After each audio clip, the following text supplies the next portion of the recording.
धर्म जगाला प्रेमळ पावे रातो एकची धर्म जगाला प्रेमळ पावे। नमस्कार, आपण 1857च्या बंडाविषयीचा भाग बघत आहोत।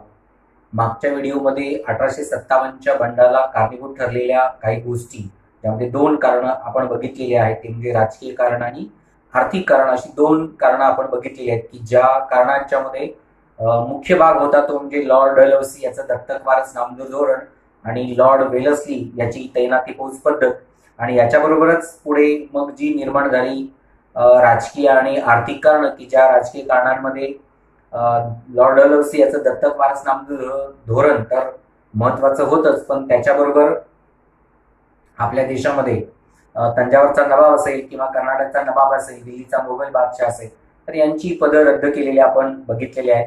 यानंतर आपण आर्थिक कारण बघितलेलं होतं की ज्या आर्थिक कारणामध्ये इंग्लंडमध्ये झालेली औद्योगिक क्रांती, की ज्या औद्योगिक क्रांतीमुळे आपल्या देशात मोठ्या प्रमाणात दुष्परिणाम निर्माण झाले, ज्यामध्ये भारतीय वस्तूंची मागणी इंग्लंडमध्ये आणि भारतामध्ये सुद्धा कमी झाली, की ज्यामुळे आपल्या देशातील लाखो विणकर आणि कारागीर बेकार झाले।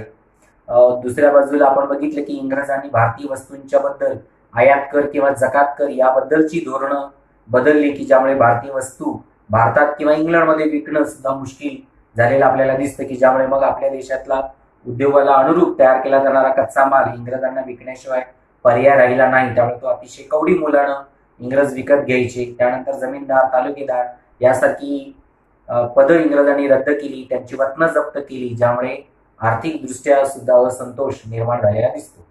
तर आता आपण त्याच्या पुढचं कारण बघणार आहोत, तिसरं, ते म्हणजे शासकीय कारण। तर या शासकीय कारणामध्ये जसं राजकीय आणि आर्थिक दृष्ट्या इंग्रजांनी काही वेगवेगळी धोरणं निर्माण केली, तसंच शासकीय दृष्ट्या सुद्धा काही धोरणं इंग्रजांनी बदललेली दिसतात।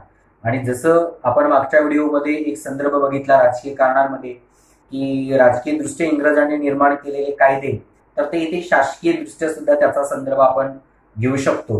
यामध्ये मग 1773चा रेग्युलेटिंग ऍक्ट, 1784चा फिट्स इंडिया ऍक्ट असेल, 1793चा चार्टर्ड ऍक्ट असेल, 1813चा चार्टर्ड ऍक्ट असेल, 1833चा चार्टर्ड ऍक्ट असेल किंवा 1853चा चार्टर्ड ऍक्ट असेल, तर हे चार्टर्ड ऍक्ट सुद्धा या ठिकाणी कारणीभूत ठरलेले दिसतात। कारण यामधीलच एका चार्टर्ड ऍक्ट मध्ये आपण बघितलेलं आहे की इंग्रजांनी भारतीयांसाठी न्यायदान व्यवस्थेमध्येही बदल केले, आणि तोच मूळ मुद्दा या 1857च्या बंडासाठी कारणीभूत ठरलेला दिसतो शासकीय दृष्ट्या। तर एक गोष्ट या कायद्यांमधली आपण बघितलेली आहे की इंग्रजांनी न्यायदान विषयक भारतामध्ये बदल करायला सुरुवात केली, की जे न्यायदान विषयक स्तर त्यांनी बदलले, मग ग्रामीण पातळीपासून असेल आपल्या प्रांतापर्यंत किंवा राज्यापर्यंत, केंद्रापर्यंत त्यांनी सगळीच न्यायदान व्यवस्था बदलली, की जसं कलकत्ता या ठिकाणी सर्वोच्च न्यायालय स्थापन करणं असेल किंवा एका फेडरल न्यायालयाची स्थापना करणं असेल, किंवा जिल्ह्याच्या ठिकाणी 2 न्यायालये इंग्रजांनी स्थापन केली, दिवाणी न्यायालय आणि फौजदारी न्यायालय। तर याच 2 न्यायालयांचा संदर्भ या ठिकाणी महत्वाचा ठरतो। तर इंग्रजांनी जी भारतातील न्यायदान व्यवस्था बदलण्यासाठी किंवा न्यायदान व्यवस्था सुधारण्यासाठी म्हणून जी दिवाणी आणि फौजदारी अशी 2 न्यायालये स्थापन केलेली होती, तर या 2 न्यायालयाचा या पाठामध्ये असा संदर्भ दिलेला आहे की ही 2 न्यायालये फक्त भारतीयांसाठी इंग्रजांनी निर्माण केलेली होती। त्यामुळे या ठिकाणी न्यायदान व्यवस्थेमध्ये जरी इंग्रजांनी बदल करण्याचा प्रयत्न केलेला असला, तर तो फक्त भारतीयांच्या बाबतीतच आपल्याला वापरताना दिसतो। जे दिवाणी आणि फौजदारी न्यायालयामध्ये जे खटले चालवले जायचे ते फक्त भारतीयांच्या दृष्टीने, जे इथे युरोपियन व्यक्ती किंवा गुन्हेगार यांचा सहभाग करून घेतला जात नव्हता। जी दिवाणी आणि फौजदारी न्यायालयामध्ये जो काही न्यायदानाची प्रक्रिया चालेल ती फक्त भारतीयांना धरून जितका जास्त त्रास देता येईल, जितकी जास्त कठोर शिक्षा देता येईल ती फक्त भारतीयांना देण्याचा प्रयत्न या दिवाणी आणि फौजदारी न्यायालयाच्या माध्यमातून केलेला आपल्याला दिसतो, की ज्याच्यामध्ये एक संदर्भ महत्वाचा आहे की या न्यायदान व्यवस्थेमध्ये न्यायदान करत असताना इंग्रजांचे खटले जर ते चालवायचे असतील तर ते युरोपियन न्यायाधीशासमोरच चालवले जात होते, आणि भारतीय न्यायाधीशांचे खटले हे मात्र भारतीय न्यायाधीशांसमोर चालवले जायचे। जर एखाद्या खटल्यामध्ये एक व्यक्ती युरोपियन आहे आणि दुसरा प्रतिवादी भारतीय आहे, तर तिथे सुद्धा खटला हा युरोपियन न्यायाधीशासमोरच चालवला जायचा आणि तिथे युरोपियन त्या वाद्याला सवलत दिली जायची आणि भारतीय नागरिकांनाच मोठ्या प्रमाणावरती शिक्षा देण्याचा प्रयत्न इंग्रजांनी केलेला आपल्याला आढळून येतो. तर हे म्हणजे इंग्रज धार्जिनं न्यायदान व्यवस्था इंग्रजांनी निर्माण केली की ज्याच्यामुळे भारतीयांच्या मनात असंतोष निर्माण झाला या न्यायदान व्यवस्थेमध्ये केलेल्या बदलांमुळे. दुसरी एक गोष्ट न्यायदान व्यवस्थेच्या बाबतीत आहे ती म्हणजे इंग्रजांचं जे न्यायदान चालायचं ते इंग्रजी भाषेमध्ये, कारण इंग्रजांनी सत्ता पूर्ण भारतामध्ये निर्माण केल्यानंतर आपल्या प्रशासनाची भाषा बदलली आणि इंग्रजीही केली. त्यामुळे भारतामध्ये जो काही इंग्रजांचा शासकीय कारभार चालायचा तो सगळा इंग्रजी भाषेमध्ये चालायचा. त्यामुळे प्रशासनाची भाषा म्हणूनच त्यांनी इंग्रजी भाषा रुजू केली. त्यामुळे इंग्रजी भाषा नवीन होती आणि आपण मागच्या पाठामध्ये बघितलेलं आहे की साधारण 1833 मध्ये आपल्या देशामध्ये इंग्रजी शिक्षणाला सुरुवात इंग्रजांनी केली. म्हणजे 1833 पर्यंत आपल्या देशामध्ये इंग्रजी शिक्षण नव्हतं आणि त्याच्यानंतर मग कुठल्या तरी एका उच्च वर्गापर्यंत मर्यादित ते इंग्रजी शिक्षण राहिलेलं दिसतं. ते पण इंग्रजी शिक्षण काय तळागाळापर्यंत पोहोचलेलं नव्हतं. आणि अशा अज्ञानी किंवा जी भाषा भारतीयांना जमत नाही, जी भाषा कळत नव्हती, अशा भाषेमध्ये इंग्रजांनी आपला सगळा प्रशासनाचा कारभार आणि न्यायदान व्यवस्थेचा कारभार चालू केला. त्यामुळे अशा अज्ञानी भाषेतून सगळा कारभार चालल्यामुळे नेमकं कामकाज कसं चालतं, कशा पद्धतीनं न्याय दिला जातो हे भारतीयांना कळतच नव्हतं. त्यामुळे या इंग्रजी भाषेमुळे सुद्धा मोठ्या प्रमाणावर भारतीयांचं शोषण इंग्रजांनी केलं. त्यामुळे प्रशासनाची बनवलेली इंग्रजी भाषा आणि न्यायदान व्यवस्थेमध्ये लागू केलेली इंग्रजी भाषा यामुळे मोठ्या प्रमाणावरती अन्याय आणि अत्याचार भारतीयांवरतीच केलेले आपल्याला दिसतात, ज्याच्यामुळे सुद्धा शासकीय दृष्ट्या इंग्रजांच्या बद्दलचा असंतोष भारतीयांच्या मनात खदखदत असलेला आपल्याला आढळून येतो.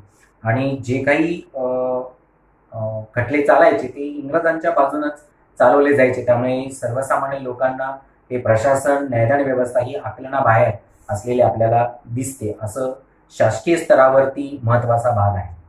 यानंतर पुढचं चौथं कारण आहे 1857च्या बंडाला कारणीभूत ठरलेलं ते म्हणजे लष्करी कारण.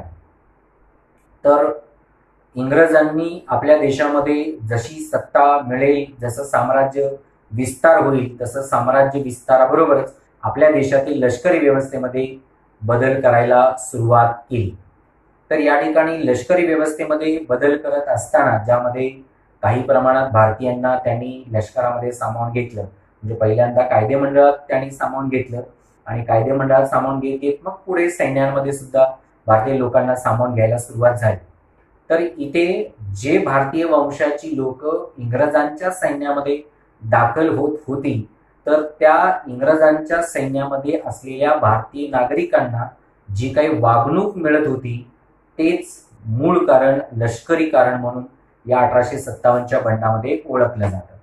तर या ठिकाणी जी कारणं लष्करीदृष्ट्या महत्वाची आहेत त्यामध्ये पहिली गोष्ट येते ती म्हणजे जो भारतीय नागरिक या इंग्रजी सैन्यामध्ये दाखल होत होता तर त्यांची अवस्था अतिशय हालाकीची होती. कारण एकतर भारतीय नागरिकांना सैन्यामध्ये भरती करून घेतल्यानंतर त्यांच्याकडे किती चांगले गुण, चांगली क्षमता किंवा काय म्हणेन की त्यांच्या अंगी चांगली पात्रता जरी असली तरी पदं भरून घेत असताना त्यांना चांगली पदं किंवा वरच्या हुद्द्याची पदं दिली जात नव्हती. सैन्यात रुजू झाल्यानंतर समजा त्यांची कार्यक्षमता चांगली असेल, त्यांनी चांगलं काम करून दाखवलेले असेल, चांगला अनुभव पाठीशी असेल तरी त्यांना पदोन्नती दिली जात नव्हती. आणि तिसरी गोष्ट याच्यामध्ये महत्वाची दिसते ती म्हणजे या भारतीय नागरिकांना मोठ्या प्रमाणावरती पगारही दिला जात नव्हता. म्हणजे एकाच हुद्द्यावर जर काम करणारे युरोपियन आणि भारतीय नागरिक असतील तरी इथे दुपटीपेक्षाही कमी पगार किंवा काय म्हणेन की दुपटीपेक्षा अधिक पगार हा युरोपियन नागरिकांना दिला जात होता आणि ते अतिशय अल्प वेतन हे भारतीय नागरिकांना दिलं जात होतं. त्यामुळे वेतनाच्या बाबतीत सुद्धा मोठ्या प्रमाणाची तफावत या ठिकाणी या युरोपियन आणि भारतीय सैनिकांच्या मध्ये असलेली दिसते. म्हणजे एका बाजूला चांगलं काम किंवा चांगली पात्रता असून पदं दिली जात नव्हती ते नव्हतीच, दुसऱ्या बाजूला चांगला पगारही या ठिकाणी दिला जात नव्हता. त्यामुळे वेतनांमध्ये सुद्धा मोठ्या प्रमाणात तफावत केली जात होती. याचबरोबर आणखी एक महत्वाची गोष्ट या ठिकाणी आपल्याला दिसते ती म्हणजे जसं पदभरतीच्या बाबतीतले काही नियम निकष होते, तसं इथे धार्मिक बाबतीत सुद्धा काही बंधनं भारतीय नागरिकांच्यावरती इंग्रजांनी घातलेली आपल्याला दिसतात. जसं मग धर्माच्या बाबतीत म्हणजे हिंदू लोक आपल्या धर्मानुसार काही रीतीभाती पाळतात. जसं कपाळाला टिळा लावणं असेल किंवा शेंडी राखणं असेल, लुंगी नेसणं असेल, तर यासारख्या गोष्टी सुद्धा निर्बंधकारक ठरवण्यात आलेल्या होत्या. म्हणजे कपाळाला गंध लावायचा नाही, शेंडी राखायची नाही, लुंगी नेसायची नाही, गळ्यामध्ये जानवं घालायचं नाही. तर अशा काही धार्मिक बंधनं सुद्धा त्या ठिकाणी घालण्यात आलेली होती. याच धार्मिक बंधनाबरोबर आणखी एक महत्वाचं बंधन आपल्या भारतीय सैनिकांच्या होती, ते म्हणजे समुद्र ओलांडण्याच्या बाबतीत. म्हणजे जसं आपल्या भारतीय हिंदू धर्मामध्ये निसर्ग पूजा प्राचीन कालखंडापासून प्रचलित आहे, तर याच निसर्ग पूजेला धरून एक गोष्ट आपल्याला दिसते की जसं नदीची असेल, समुद्राची असेल, झाडाची असेल, सापांची असेल, आपल्या देशामध्ये आजही पूजा केली जाते, जी प्राचीन कालखंडामध्ये केली जात होती. तर याच निसर्ग पूजेला धरून समुद्राची पूजा आजही केली जाते, तेव्हाही केली जात होती. तर समुद्र ओलांडणं म्हणजे आपला धर्म किंवा जात भ्रष्ट होईल अशी एक समजूत आपल्या भारतीय सैनिकांच्या मध्ये होती. त्यामुळे समुद्र प्रवास करायला भारतीय सैनिक तयार व्हायचे नाही. तर याच गोष्टीचा इंग्रजांनी थोडासा संदर्भ घेतला आणि आपल्या भारतीय नागरिकांना जबरदस्तीनं समुद्र प्रवास घडवून आणला जात होता. म्हणजे इथून युरोपला घेऊन जायचे, युरोपवरून परत भारतामध्ये आणायचे आणि जबरदस्तीनं सक्तीनं त्यांना समुद्र प्रवास घडवून आणला जात होता, की ज्याच्यामुळे समुद्र प्रवास केल्यानंतर आपला धर्म किंवा आपली जात भ्रष्ट होईल अशी एक गैरसमजूत भारतीय नागरिकांच्या मनामध्ये निर्माण झाली. म्हणजे एका बाजूला पदांच्या बाबतीत, वेतनाच्या बाबतीत निर्बंध होते, त्याच्यामुळे असंतोष होता, आणि दुसऱ्या बाजूला धार्मिक बाबतीत घातलेली बंधनं आणि जबरदस्तीनं समुद्र प्रवास जो घडवून आणला जात होता, तर याच्यामुळे सुद्धा मोठ्या प्रमाणावरती भारतीय सैनिक हे असंतुष्ट झालेले दिसतात. आणि ज्या असंतोषाचा भडका जो उडाला तो म्हणजे आपल्या 1857च्या बंडामध्ये उडालेला आपल्याला दिसून येतो.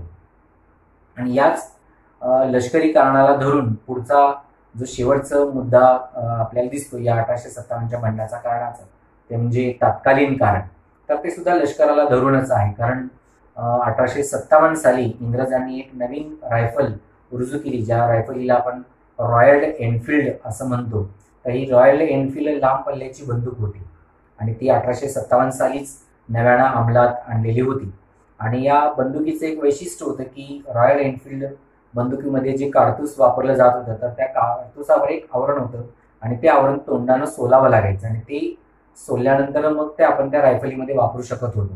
तर या ठिकाणी या रायफलीच्या काडतुसात गायीची आणि डुकराची इंग्रजांकडून चरबी लावली जात आहे असा एक गैरसमज, अफवा आपल्या भारतीय सैनिकांमध्ये पसरली. कारण गाय ही हिंदूंना पवित्र होती, तर डुक्कर हे मुस्लिमांना निषिद्ध आहे. त्यामुळे अशा दोन प्राण्यांचा संदर्भ या ठिकाणी जोडण्यात आला आणि या गायीची आणि डुकराची चरबी त्या काडतुसांना लावली जात आहे अशी अफवा पसरली. आणि मग ही बातमी सैनिकांना समजली आणि सैनिकांनी मग ही रायफल वापरायला विरोध केला, ज्याच्यामध्ये पहिला विरोध जो दिसून आला तो म्हणजे बराकपूरच्या छावणीमध्ये. तर बराकपूरच्या छावणीतील सैनिकांना ही बातमी समजली की या एनफिल्ड रायफलीच्या काडतुसाला गायीची आणि डुकराची चरबी लावली जात आहे.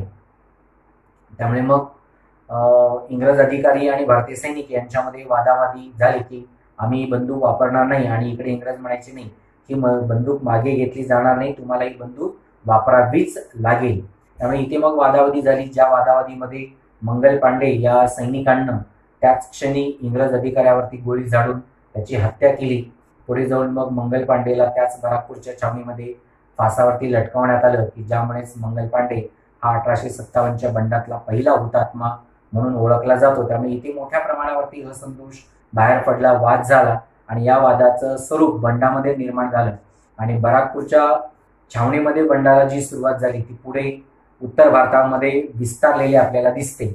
पण ती कशा पद्धतीनं विस्तारली, म्हणजे बराकपूरच्या छावणीमध्ये जे घडलं ते मग आणखी कुठे कुठे घडलं आणि कशा पद्धतीनं मग दिल्लीपर्यंत हे बंड झालं आणि या बंडाचे मग काय परिणाम भारतामध्ये घडून आले, तर हा भाग आपण पुढच्या व्हिडिओच्या माध्यमातून समजावून घेऊ. तर इथे या 1857च्या बंडाला कारणीभूत ठरलेली 5 कारणं आपण या 2 व्हिडिओच्या माध्यमातून बघितलेले आहे. त्यामुळे राजकीय कारण, आर्थिक कारण, शासकीय कारण आणि लष्करी कारण अशी 4 मुख्य कारणं आणि 5वं जे कारण या ठिकाणी दिलेले आहे ते म्हणजे तात्कालीन कारण, की ज्या तात्कालीन कारणामुळे या बंडाला सुरुवात झालेली आहे.